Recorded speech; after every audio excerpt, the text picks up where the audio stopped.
We're at the ghost town of Boca right now, and it starts off with this railroad bridge. Of course, the bridge is much newer than the town.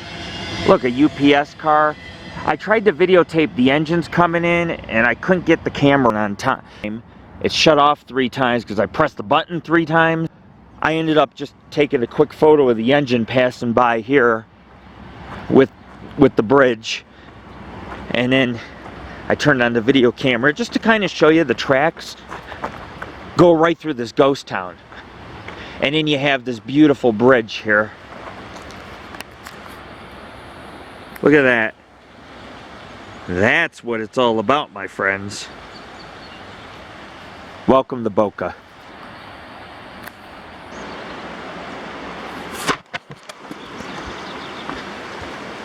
Sun just came up. We're trying to do this ghost town. All that really remains is the cemetery. The railroad came through here, so you have the bridge. There's a few other, I heard, foundation sites. On our agenda, we'll also be visiting some petroglyphs today, an old stagecoach station, and historic sheep herding camp. We'll also drive or hike up to this peak, one or the other. It just depends how accessible. We may have to just park and hike on in. The view on top, you could see for 100, 150 miles. You could see Lassen Peak, Friel Peak, probably Lake Tahoe, Stampede Reservoir. A lot of areas in Northern California, a lot of sites. But you can see, I apologize if I was holding the camera kind of down, but I'm trying to look in the water and see if I can see some rainbow trout swimming. Which I do not. Let me look.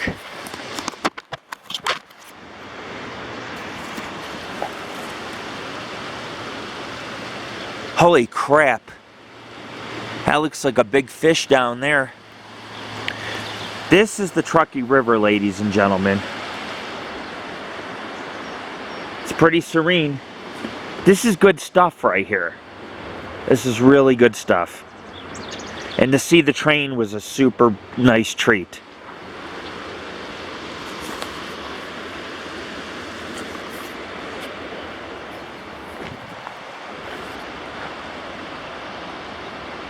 Boca. Oh, the birds are out. A lot of birds. I just seen like 8 different species. Whoa, look at all those birds. Holy crap. Forgive me. Whoa.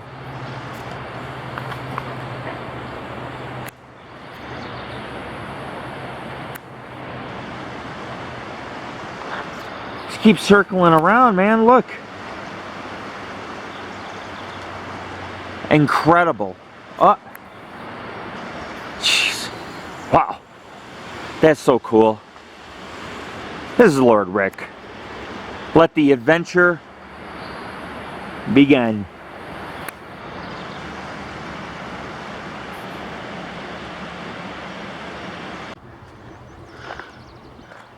We came across some foundation ruins, and I just want to show people not much is left of the ghost town of Boca. There's a cemetery, maybe a few foundations, but not a lot.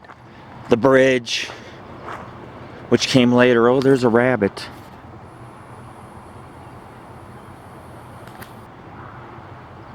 He was just heading on off into the brush. But you have this foundation. You can see the wall just completely toppled right here. Just fell over, cracked, and bam, all the weight just pushed down. You can see some rails back in here. You have to take all you can get when it comes to this location, because there's not a lot remaining, if that makes sense. But the Truckee River flows through the area, and then the reservoir is somewhere nearby. Actually, the reservoir is up, if you look, you can see it kind of, at least the boundaries. There's the fence. That's probably the dam. This is incredible. This was a construction camp, but they did lumbering. shipped off blocks of ice to Virginia City via train. Obviously, since the train came through, this is what led to the boom of this town. As short-lived as it was, you know, during its heyday, there were children and shops and people and I believe a hotel. I'll get into the history later, but there's numerous places that this town had. But I want to show you this wall is a couple 100 feet long. This is easy to miss, but this is part of the town. And you know, it's important. It's very important that we document all we can find. Today we got a bunch of historic places we're visiting in the Sierras. Not a lot of backpacking or hiking, but these are areas that must be brought out on our website for educational purposes and so that people can kind of learn about these locations. What I'm going to do is I'm going to take some EVP starting now. Anywhere around the town site you want to do that. That's just being a smart paranormal investigator. But you can see, look. Here's where it starts. Look at that.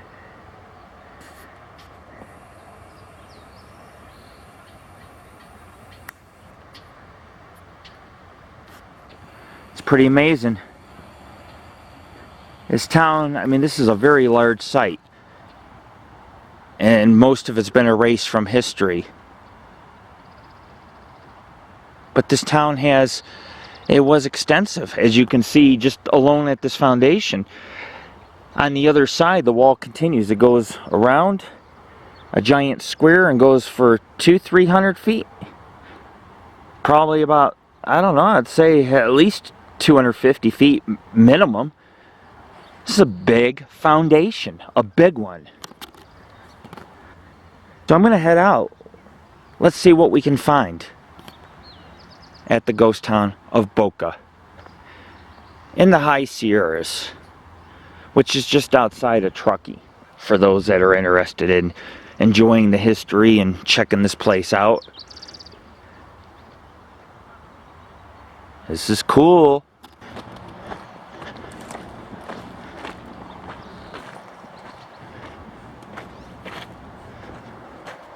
Very narrow gauge railroad ran through here, obviously. This could have been some mill site.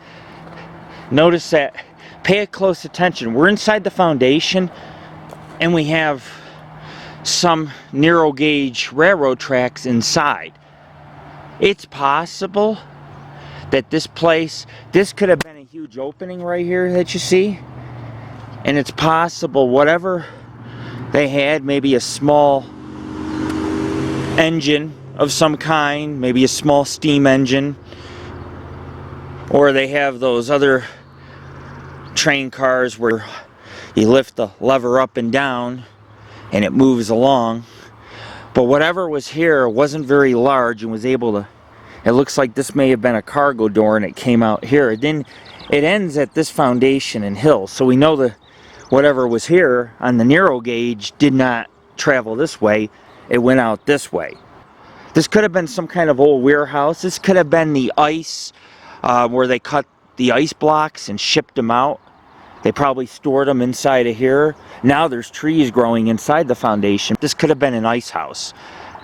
There was an ice industry, and what they'd do is at the Boca Lake and Reservoir, they would chop blocks of ice, perfect blocks, ship them out on the narrow gauge to the main railroad up here, and then it would drop the ice off, let's say Carson City or Virginia City. Everything was connected out here, and this is just an example of how what this town relied on for their economy was the ice and the lumber, mainly. Pretty cool. Boca Town Site Interpretive Trail. Follow this trail to Boca Cemetery to learn about the boom and bust of the historic town of Boca in 1867 to 1927. It's about a quarter-mile long. We'll return you to this point in 40 minutes. It includes signs that reveal Boca's unique place in history. And if you look very carefully, this is what the town looked like. Look very carefully, and I'll show you. You have the Truckee River. You pan over there. That metal bridge that I crossed was over right in the center here, but at the time it was a wooden bridge. Truckee River is much wider. Due to drought, it's now lower, but 100 years ago, it wasn't. It was a booming river and town. You can see how large this place was.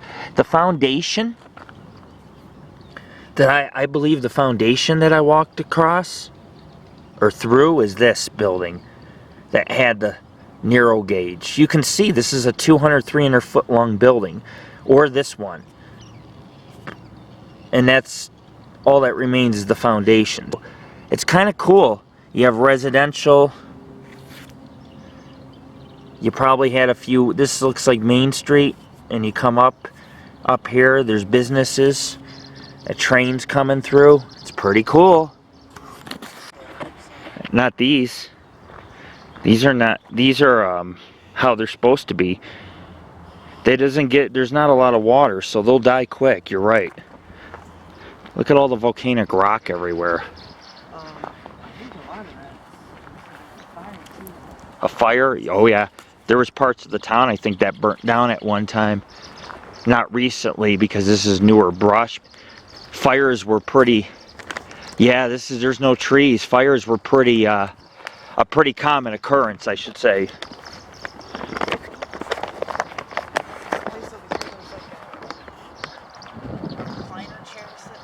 Recliner? Where? Whoa. That is a recliner. I'll check that out on my way back. Maybe some hermit left it. Wow.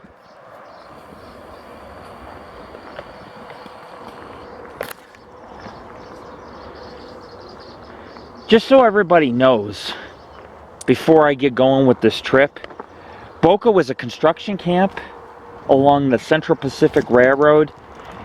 It was erected in 1867, and what Boca means is mouth in Spanish. And the reason why it was named that is because this town sits at the mouth of the Little Truckee River. Now, I just hiked along the Little Truckee River twice in the last 4 or 5 weeks. So we've been working with this area. We're kind of new to this part of the Sierras, and I'm finding out it's fascinating. There's ghost towns, hiking areas, ancient sites. But the railroad ran right through here. Therefore, timber could be shipped out. There was a fire back then when this was all woods. They could cut down all the trees around town here, and then they could ship them off on the railroad up to Virginia City to be used in the Comstock. And it also supplied lumber for snow sheds, especially when they started building the Transcontinental Railroad along the Donner Lake area. They had to have snow sheds. Generally, Chinese immigrants would live in the next to or in these snow sheds. They could clear the snow off the tracks. And they also supplied lumber for Sacramento and Virginia City, along with ice.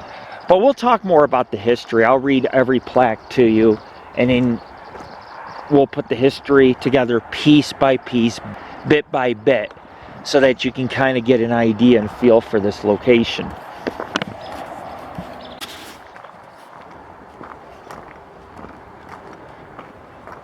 The cemetery is one of the most historical sites of town that's left, besides that foundation that I had taken you to.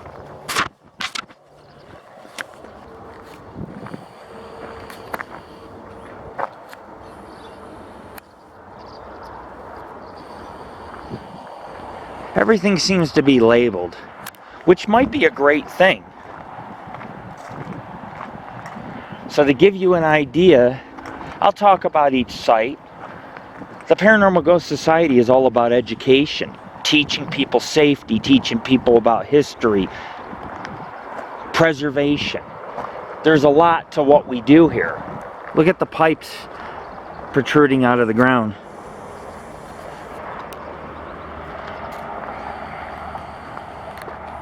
Boca's railroad routes. From 1866 to 68, the Central Pacific Railroad was laying tracks over the Sierra Nevada, working to complete its portion of the nation's first Transcontinental Railroad. The railroad's construction camp, like I said, was called Camp 17, located here at the junction of the Little Truckee and Truckee River. Soon became known as Boca, mouth in Spanish, as I said earlier. In 1868, a lumber mill was established at Boca to help supply wood for the railroad. A dam was constructed across the Little Truckee River, creating a pond for logs. During the winter, the pond froze over, and in 1869, the company began harvesting ice. If you look at the picture very carefully, you can see the Boca, what is known today as the Boca Reservoir, which I will take everyone to after I'm done at the ghost town. And basically at the Boca Mill, an ice company that had expanded the town grew quickly. And this, well, you can see this, there's some pretty nice houses. And to the right, this is the hotel. The Boca Hotel once stood on a knoll in front of you. The hotel served as overnight stop for train travelers and also housed seasonal workers. The original Victorian hotel above burned down in 1904. It was replaced by another less elaborate hotel building. And we're in the Tahoe National Forest. Even though we're not really near Lake Tahoe, the forest does extend quite far above North Lake and northwest of Lake Tahoe. Pretty cool.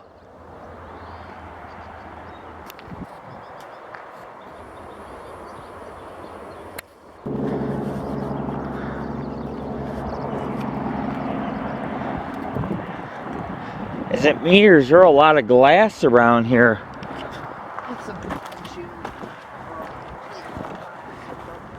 There's a ton. No, it's not antique, you're right. Somebody's, looks like a window. Yeah.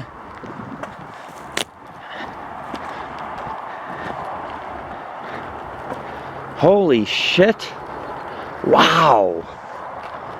Wow.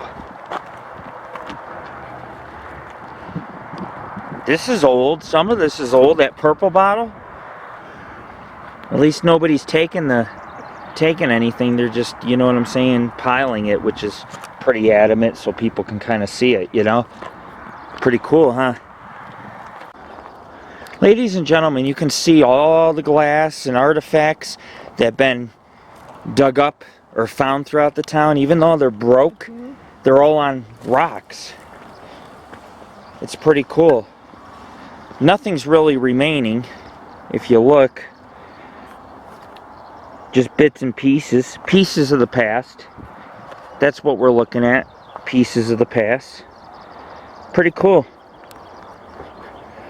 I always make sure that I photograph such things so people can kind of get an idea and see that there was actually physically something here at one time. And all that remains might be glass or a couple pieces of metal, but it gives the town character. You could tell this was a major site. All the variety of broken glass everywhere. Now we come up to where the jobs were. So I'll talk about this a little bit. Where the jobs were. Boca's booming ice and lumber industries employed most of the town's residents and transients.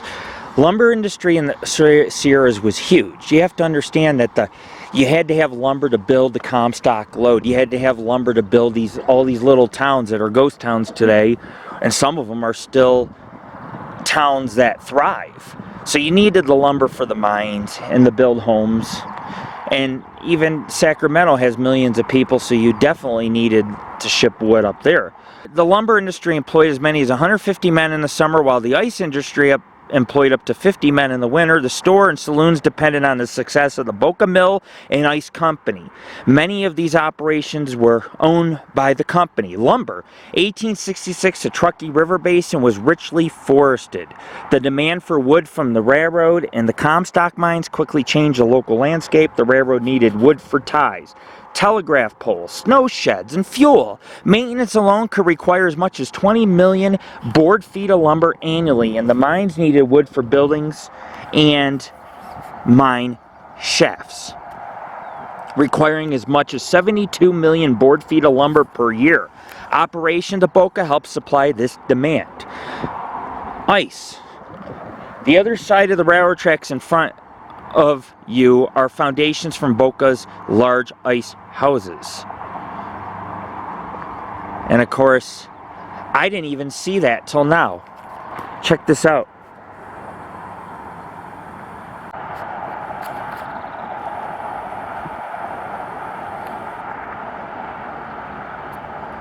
Awesome. So you can see the foundations, just as the sign says right in front of us.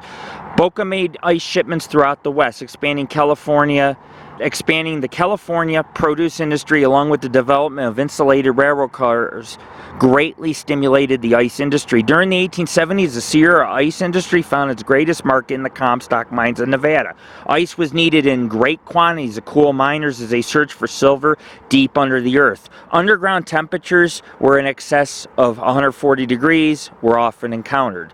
And what people don't understand is that you could only stay in the mines half hour to an hour, and then the men would have to come up to the top to cool down. So it was very difficult to be a miner. You didn't make a lot of money. If you were a mine owner, you made the money. But if you worked in those mines, it was dangerous. You were 1,000 feet down. It was very hot. It was tedious work. Tedious.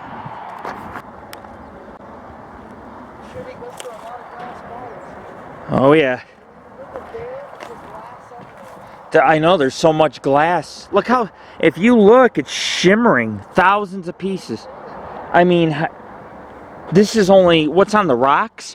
There could be a lot more if people went out there and picked it. Like, for example, this. Look. And you could just, look, you sit it right up here. Look, isn't this pretty? Look.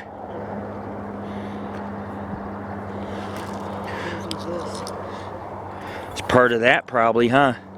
It's like a light fixture. A light fixture? Oh yeah, yeah. Cool.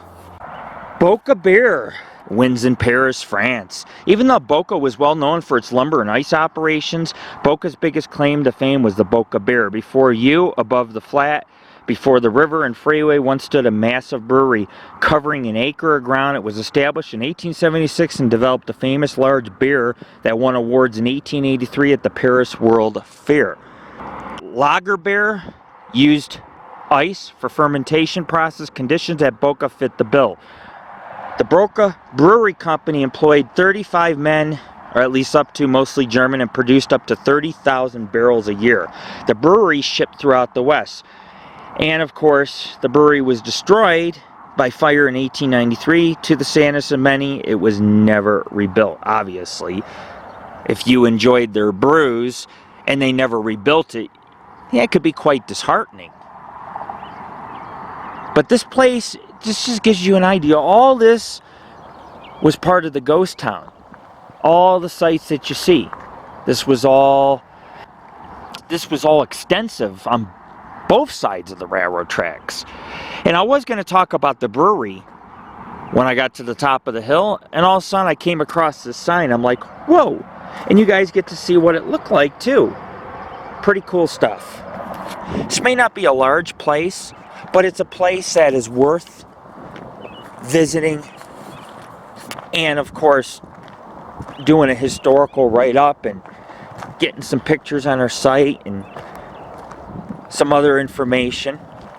That way people can really learn, because there's people on the other side of the world, they want to learn, they just don't, they can't find nothing about this place or some of the places we go. So we try to put our own little spin, and it's kind of like being a mason. We put our own blood, sweat, and tears into what we do, and when it comes out on our site and it gets indicted on the site, you get to get a perspective on this town that you'd never get anywhere else. So we're going to be real thorough here today. And you can see there's looks almost like a crock pot lid, but it's not. But look at that. That is so awesome. You have even more broken glass. Scenery is drop dead gorgeous here also.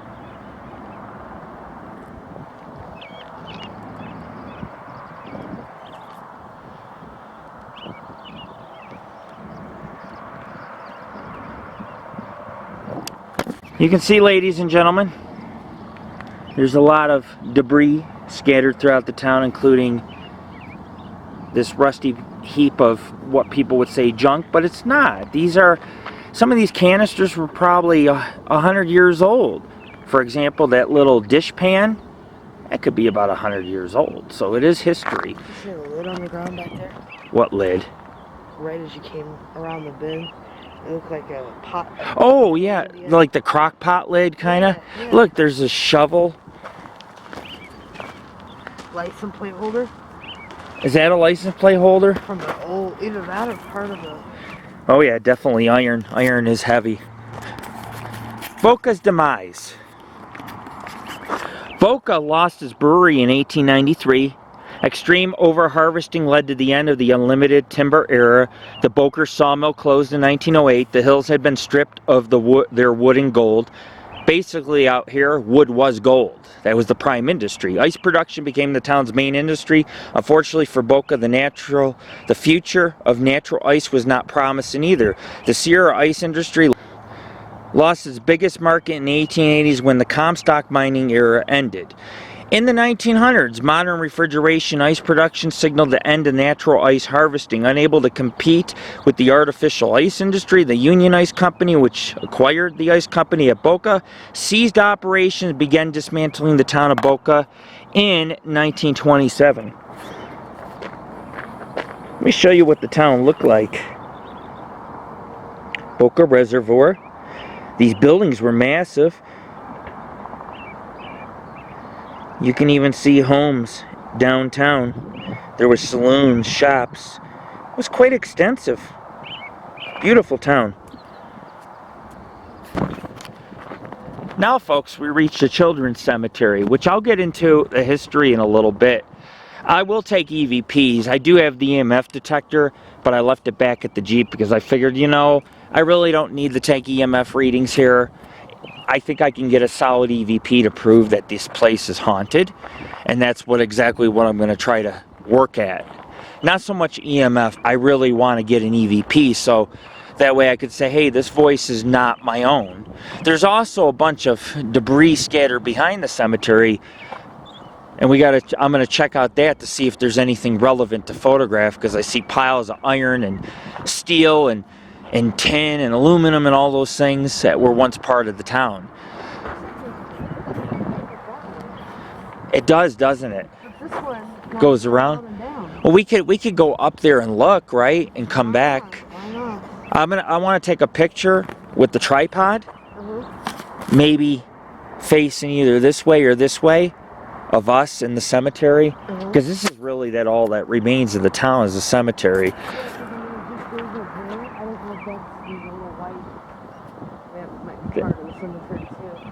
Maybe, but we could go back up and come back down. It's just right here. Yeah, that's what I'm saying, because Yeah. this trail just loops around and goes back, and then we're done. All right. We loop right here. These are all children, I believe. Most of them. This one, Winford Francis, 1906 to 1908. 2 years and 17 days. It's pretty sad when you see children, which I'll get into the history in a little bit.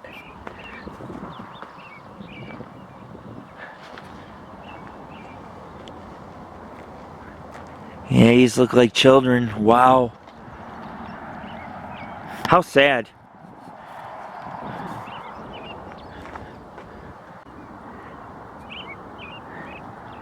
Wow, that's not part of the ghost town. Someone stole their shoe. Sure, it's not paranormal. It is in the town. Just like this bracket and this piece of old concrete or cement. I believe this is a children's cemetery. And in the early 1900s, a couple epidemics swept through, killing some of the children, which shows you how harsh life was. There was 2 major epidemics that swept this area, and it did affect children, obviously, since there are some buried here on the hill. When I get back to the Jeep, I'll see if I can find out what I had written down before I say bye to this place, and kind of let everybody know what had occurred or why the children had died. It's very sad. There's 3, 4, 5, maybe 6 graves. Not gravestones, but at least grave sites. You have this plot, this plot, this plot, and then you have this marking something.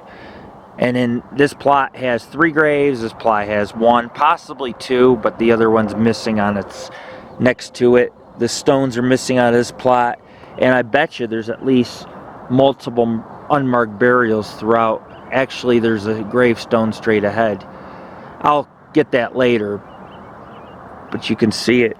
Let's see if I can zoom in for everybody. There you go. Not very extensive, the cemetery, but there are gravestones scattered among the hillside. It just goes to show you how hard it was living here, how much of a challenge. There wasn't hospitals and fancy doctors and medical advances, and more than often the children died, passed on. Once one child became sick, it spread to 2, 3 other children, and which often resulted in death and burial on this hillside. This is Lord Rick. Check out our site, www.paranormalghostsociety.org. The ground's soft. We're surrounded by woods everywhere. So you have to understand, here you go. Here's a TNT canister. They didn't do no mining here. That's a little odd. Maybe it held fuel. It's hard to say, because TNT boxes looked very similar. So did fuel canisters back in the day. But very scattered, as you can see.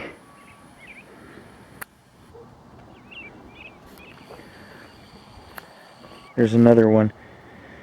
This whole hillside has, you can't really see it shimmering, but when I look, I could easily say there's thousands of shards of glass surrounding me. There's this town also had its own pipe system,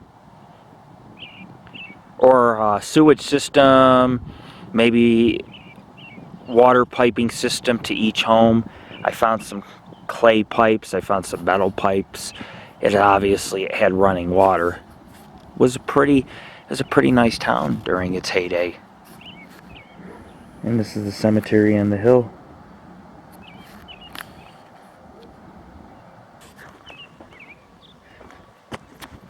Remnants of a car, possibly? What could this be? Part of a wood stove? Maybe a steam boiler? No. There's the top of it, where you put the wood in, and probably had a little ventilation pipe that extended from this round hole you see all the way up to the ceiling and through the roof of a small homestead. This looks like, yeah, this is a bed frame possibly here. Wow. Cool stuff, man. Blasting caps or pipes. Tammy says the end's blowing off. She could be right. There were some TNT canisters.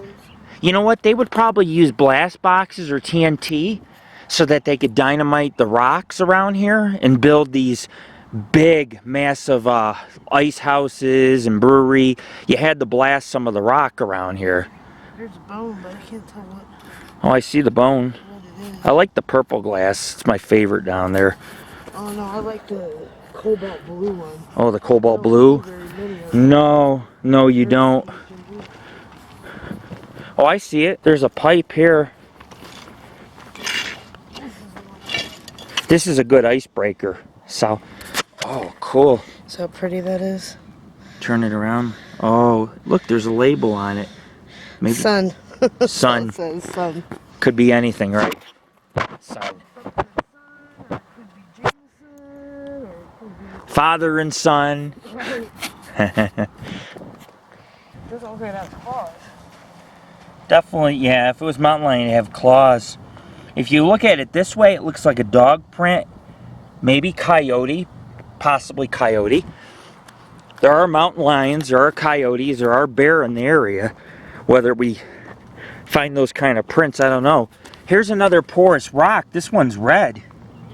There was roads throughout the town, and this probably was a road. When you think about how flat it is and how it's about 8 feet wide, in 1860s you'd have to have a wagon road because you had stagecoaches that came through this area. Just around a couple miles from here, the other site we're going to has a stage stop. It was for the immigrants. Right near here. Here's a track, not Bigfoot though. If there was toes on it, I'd be hella suspicious.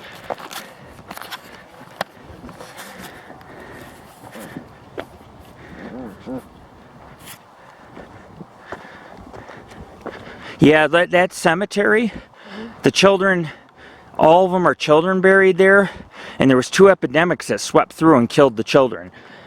And I'll have to look at my notes because I did remember it yesterday and I forgot it today. Children had passed on. This town was hit with the worst of everything.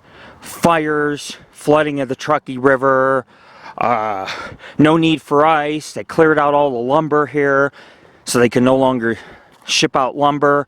Then they had illnesses. It was a hard town to live in back in the day. Well, you know how much snow they get out here. Truckee's a few miles away. They used to get 50 feet of snow back in here. Not anymore, but they used to. Until the drought became worse. A bone? Is that a vertebrae? Yeah. No, shoulder blade. Oh, clavicle? Yep. Cool. Jesus. You can see, ladies and gentlemen, there's a pile of bricks. Could have been the chimney if this place had a fireplace, which I believe it was. You can also see some concrete. It's probably homemade. You could see some native stone in it. And it was probably poured right here. You have rebarb or to reinforce the concrete throughout it.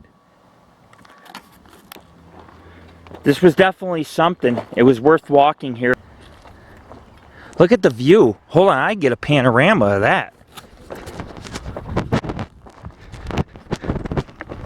What is that? Plates, yeah. Look at this, ladies and gentlemen.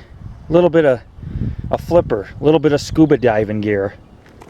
I also found the neck to a bottle. It was extremely heavy, and this is an insulator or coupling that goes over light, like a, not a light fixture, on the power lines. It's amazing. Some of the glass, even though it's broke, even pieces of it weigh a considerable amount due to their 1/4 inch to 1/2 inch thickness. There is so many pieces of glass. This is history. This is what shows you that there's physically a ghost town here. This probably came off a stove. Wow. The Boca Reservoir.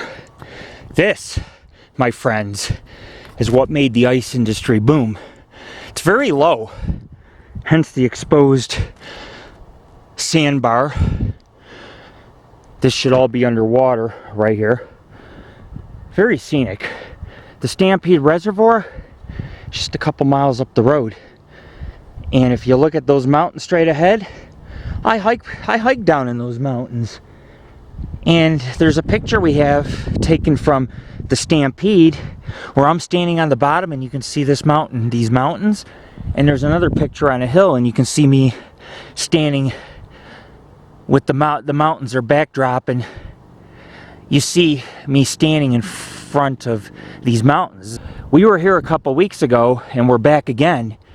This is like our 3rd trip in the last 6 weeks, 8 weeks out this way, because it's a new area to Sierras and we've never worked with it before. However, it's such a relevant site. It's a ghost town and you really can't, I mean, we can't afford to miss this place. Right when you enter the Sierras or go into them, that's when you come across the reservoir and the ghost town. See, that could be toes. You just never know. You gotta look for Bigfoot tracks. You can come up from the woods or the mountains and get a drink of water and go back up. But I had to go through all this thick brush, cut you up, just because I wanted to come up on the hill here and at least try to get some sort of photo for the website. The reservoir is just as historic as anything else that's found here at the ghost town site. Very interesting. It's a very nice place, and you got to get out and explore if you want to find foundations, remnants of the town. You can't just take the interpretive trail and hope to see it all. You really have to hike around, and that was my whole point when I do these videos, is teach people, get out, explore. Don't just assume you've seen everything. Go into the woods, look around, see if you find some foundations. Wow, that's pretty. There's a couple gravestones over here, ladies and gentlemen, and I thought I would at least film these. There's some of them are laying on the ground or embedded on the ground. This one here, 1872. This could have been a child. It's hard to say. It doesn't tell the date of birth. At least I can't read it. But you have this gravestone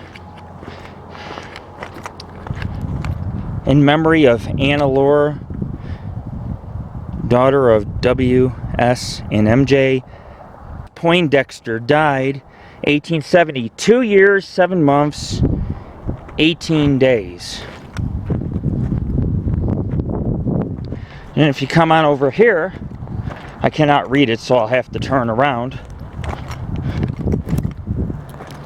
Hold on, I'll check it. Franklin Marson, 18, what? What am I missing? It was a mountain lion. What? Where? It came from over here, it ran straight across there, and I just caught its tail running in there. It ran up that rock. See? Is that a big cat?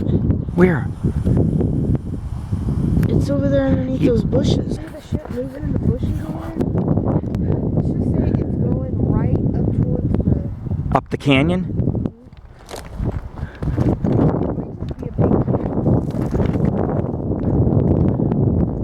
Oh, I thought I seen something move.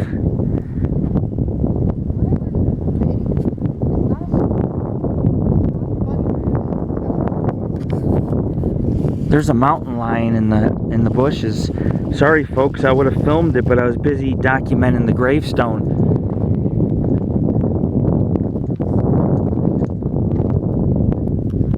Is it still in here or what?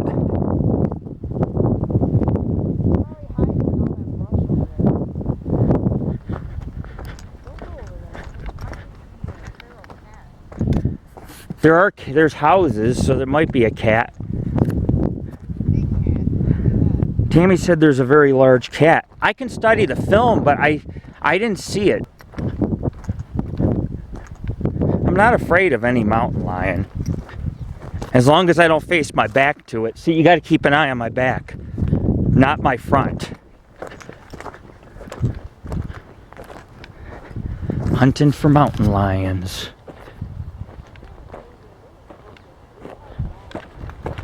Yeah, but I could see it up on the hill here, if it's still running.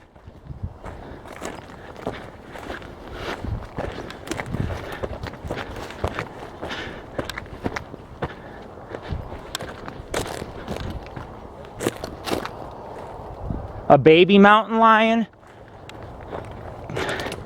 Oh, too bad I missed it. It was booking it. It's hiding in the brush. She said it had a long tail, was tan. I seen the brush move, but I didn't see it. They stay low to the ground. Wow.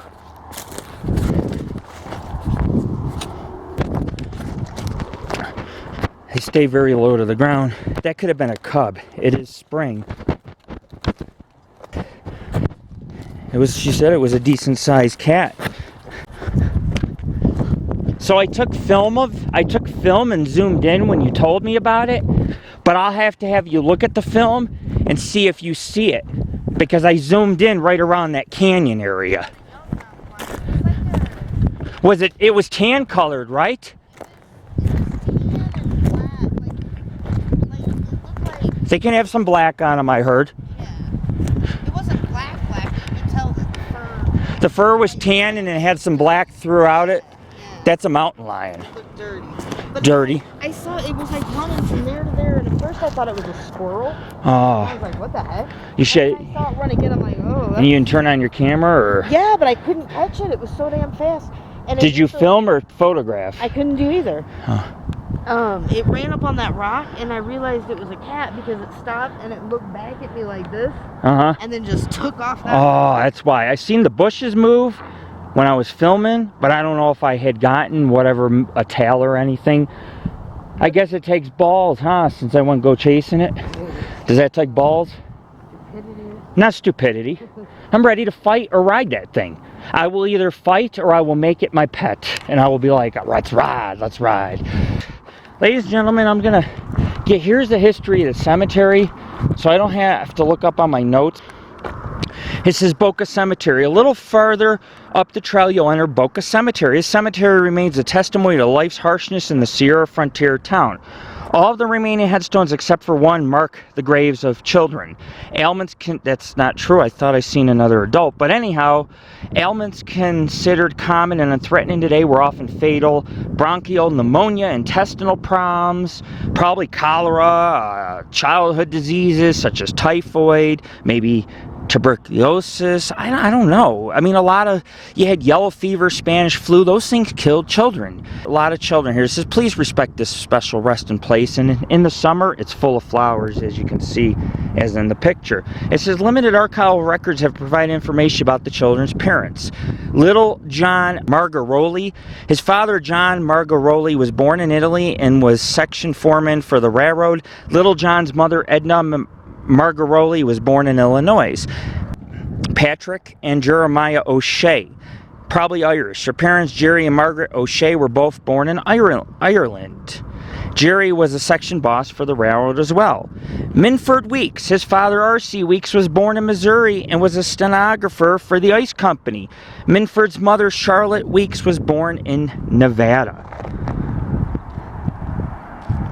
So this is a very special place. It's an honor to actually be here and to be able to do this. How can I pass this up? How? And I feel sad about missing the mountain lion because I have my camera running and Tammy was saying something and I'm busy making, do it a movie. But let me finish the video. Franklin Marson, born 1829, died 1869, age 39 years old, 10 months, 16 days. So you have to understand, it says there's only one adult and the rest are children, but I could have sworn I've seen at least 2 adult graves, maybe 3. I don't know. They're not, it's hard to read some of them. It could be. It really could be. Very beautiful gravestones, at least what's left, which isn't very much. This is Lord Rick.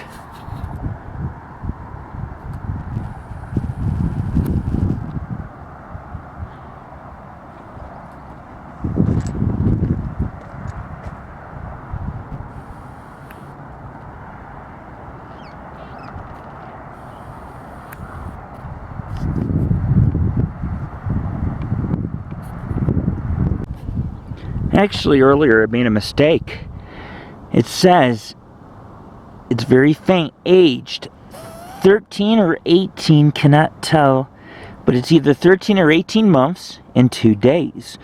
This was a child that never seen 2 years old. It's quite sad. It's a sad place. It's special, it's beautiful, but it's sad. It's really all that remains of the town. A few foundations, broken glass, pieces of wood, aluminum, bean cans, little odds and ends, pieces of broken tools, rusted plates that go on a wood stove or covers. Just gives the town character. Don't ever damage or remove anything from a town like this. Let the broken glass stay as is. Because like I say, you want your children's children to see this. We're going to be leaving the cemetery and heading to our next destination via Jeep.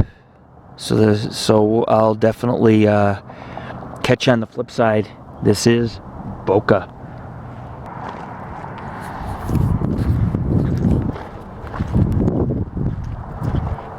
Just want to show everyone real quick. I was passing by. This is volcanic rock. Very porous. We have a small piece at home. I found hiking once. And there was a red one we found, but we can't, I don't know where it is. We passed it on the trail. Pretty cool.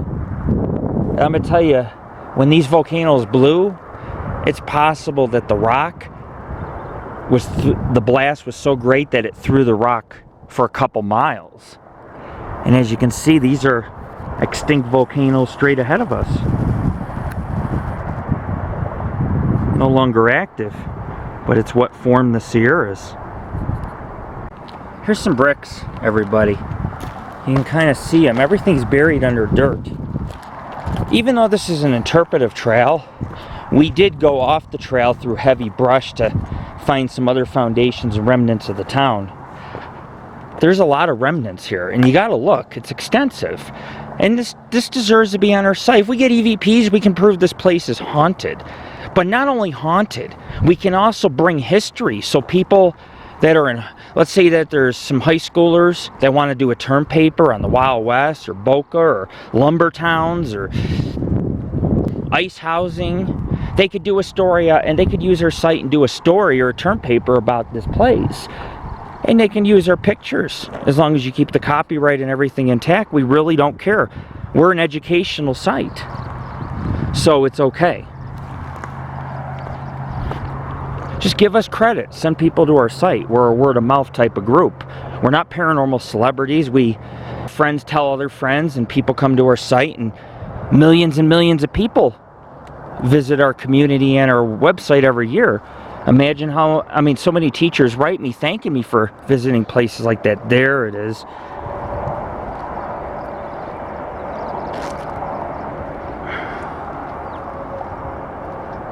There it is, ladies and gentlemen. Tammy just handed it to me. That is an awesome rock. How cool. I'm keeping this for the collection. Some parts of an old harmonica.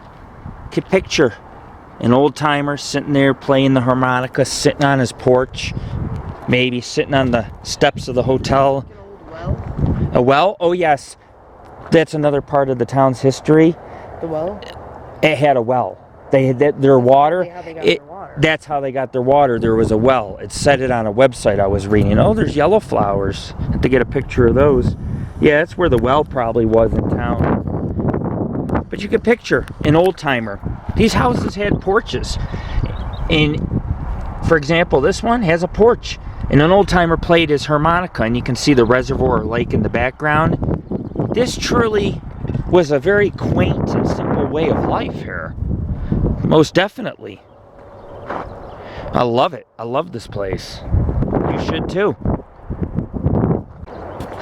The one thing I just realized, I found a collarbone of an animal, and then Tammy seen a mountain lion. It was smaller. It was not a house cat. I seen the bushes move, which means there are predators here. And I thought I found a mountain lion track when I was hiking in the mud. Yeah, I mean, they're here. There's predators here. They don't usually mess with people. Tammy said it's stupid to follow it in. But see, they hunt their prey. Me walking towards it, it feels threatened, it'll run off. Me just walking down this trail, it could sneak up behind me and attack me. It's more likely that would happen than when I go towards it, it's going to come up and say hi to me. It's just not going to happen. You have to understand cat behaviors. Plus, if you stare at it in the eyes, and never let your eyes down with a cat, you should be pretty safe. But if you're careless, you turn your back and start walking away, they will pounce you. And they'll drag you by the neck. Huh? They didn't clean the bathrooms, huh? Garbage? Oh, screw that. It's a garbage dump in there. Yeah. They're opportunists and they're predators. They want me to run. That's what they want you to do, is run away so they can chase you. You don't run from them, and you definitely don't turn your back to them. I'm not afraid to walk up to wildlife. Based on the signs that it gives, I'll know to back off. Like a bear might have its hair stand up on its legs. It might start huffing and puffing. Those are signs it's agitated. This is for example, and giving you some survival and safety tips before we head out of here. This is Lord Rick. The train is coming through Boca. Oh, beautiful. Yeah, baby. Woo! Boca Dam, 1937 to 1940, United States Department of the Interior.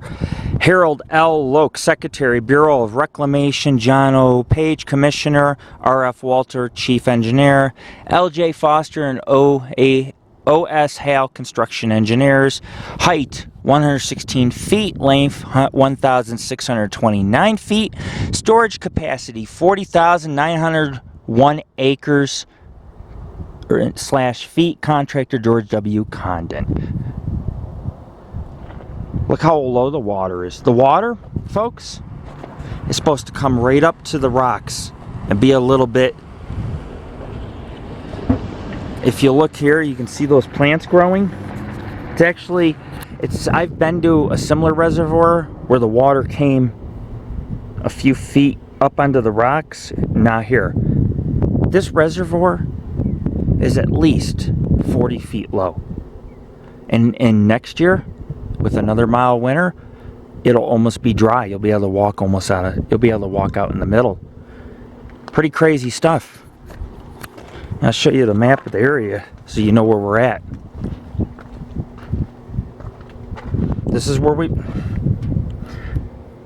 the ghost town. Right here's the ghost town. This is the Boca Reservoir where we're standing. I'm standing right here.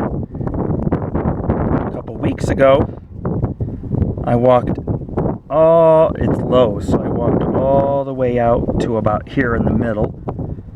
And then we followed it back, and I walked all the way in between this land, and there's the Little Truckee River, and we stopped there, and we walked over a hill, and there's a trail and Sage Edge Creek. So you kind of know where we are. Here's Sierraville. We've been to Sierraville. Prosser Creek Reservoir we could go to sometime, but not today. Oh yeah, pretty cool, huh? You guys, this is the good stuff, guys. This is the good stuff. Boca, noted as a railroad, ice, and lumbering center since 1867, but most fondly remembered and hereby honored as the home of Boca Brewery, which was located a half-mile south of this point across the Truckee River. Boca Lager beer was the world-famous and mercifully slaked the thirst of grateful mankind. Boca beer warranted to keep in any weather. This was dedicated in May 12, 2001, it says to 6006. Chief Truckee Chapter, E. Clampus Fitus. And there is a beehive underneath. Be careful with that. Get stung by bees, man. Cool. Transcontinental Railroad and Boca Dam. The first Transcontinental Railroad in 1866, the Central Pacific Railroad, and the push east over the Sierra Nevada set up construction Camp 17 downstream from here, which is known as Boca, ladies and gentlemen, at the confluence of the Truckee River and Little Truckee River, which we hiked along about 3 weeks ago, a month maybe. Camp 17 quickly became known as Boca, Spanish for mouth, as I was talking about earlier when I made some videos. The railroad needed wood for ties, telegraph poles, snow sedge, and fuels in 1868 because this part of Sierra Nevada had large timber stands. A sawmill was established. The first Boca Dam was built that year to create the mill's log pond, which means this has been enlarged since then. In the pictures you can see it was much smaller. In the winter, the log pond froze over. The company began to harvest natural ice in 1869. The combination of railroad and the ice made Boca an ideal location for the brewery. They could keep the beer on ice. In 1876, a brewery was established. It became famous for its award-winning lager beer. And this is what you got here. You see the Truckee River, Little Truckee River, and then the Boca Reservoir and the current dam built in 1937. Vintage history, ladies and gentlemen. Welcome to the Tahoe National Forest.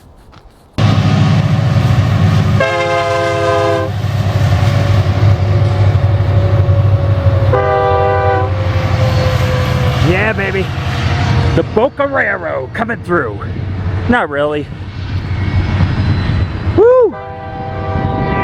What a rush. I ran to get here. The brewery was across the river. So, there's ice houses. There was a couple ice houses. Extensive foundations. I know it's hard to hear me.